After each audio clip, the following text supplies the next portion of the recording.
മറ്റൊരു വാർത്തയിലേക്ക് പോവുകയാണ്. കൊല്ലത്ത് ഫ്ളാറ്റിൽ കഞ്ചാവ് കൃഷി നടത്തിയ 44-കാരൻ പിടിയിൽ. പള്ളിത്തോട്ടം നീലിമ ഫ്ളാറ്റിലെ താമസക്കാരനായ ജോസഫ് ഡീനാണ് പോലീസിന് പിടിയിലായത്. ഓപ്പറേഷൻ തൂഫാന്റെ ഭാഗമായിട്ടായിരുന്നു പരിശോധന. AV ജയശങ്കർ കൂടുതൽ വിവരങ്ങൾ നൽകും. ജയശങ്കർ, നേരത്തെ ലഭിച്ച എന്തെങ്കിലും വിവരത്തിന്റെ അടിസ്ഥാനത്തിലാണോ ഈ ഫ്ളാറ്റിലേക്കൊരു പരിശോധന നീണ്ടത്? അതായത് കൊല്ലം ACP രാജേഷ് TR ലഭിച്ച രഹസ്യ വിവരത്തിന്റെ അടിസ്ഥാനത്തിലാണ് പള്ളിത്തോട്ടം പോലീസ് ഇത്തരത്തിൽ ഈ ഫ്ളാറ്റ് കേന്ദ്രീകരിച്ച പരിശോധന നടത്തിയത്. ആ പരിശോധനയിലാണ് ഇങ്ങനെ ഞെട്ടിക്കുന്ന ഒരു കാര്യം കണ്ടത്. അതായത് ഒരു കവറിൽ 22 കഞ്ചാവ് ചെടികളാണ് ഇയാൾ വളർത്തിയത്. 44-കാരനായ ഈ നീലിമ ഫ്ളാറ്റിലെ താമസക്കാരനാണ് ഇത്തരത്തിൽ ഈ ഒരു ചെടി വളർത്തിയത്. ജോസഫ് ഡീൻ എന്നാണ് ഇയാളുടെ പേര്. ഇയാളുടെ അടുത്ത് കാര്യങ്ങളൊക്കെ തിരക്കിയപ്പോൾ ഈ കഞ്ചാവ് ചെടി ഉണക്കി വിൽക്കുന്നതിന് വേണ്ടിയാണ് ഇങ്ങനെ വളർത്തിയെന്നാണ് പറയുന്നത്.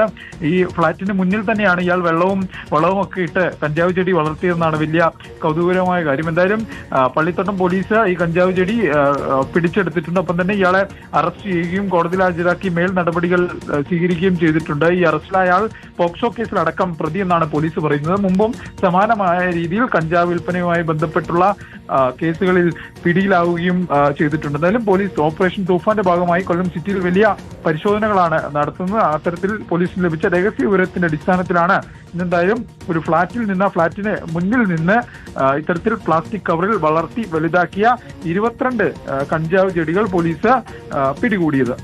ഓക്കെ, AV ജയശങ്കറാണ് വിവരങ്ങൾ നൽകിയത്. എന്തായാലും ജയശങ്കർ സൂചിപ്പിച്ചതുപോലെ തന്നെ 1ഉം 2ഉം അല്ല, 22 കഞ്ചാവ് ചെടികളാണ് ഇയാൾ ഫ്ളാറ്റിൽ കവറുകളിലാക്കി വളർത്തിക്കൊണ്ട് വന്നിരുന്നത്.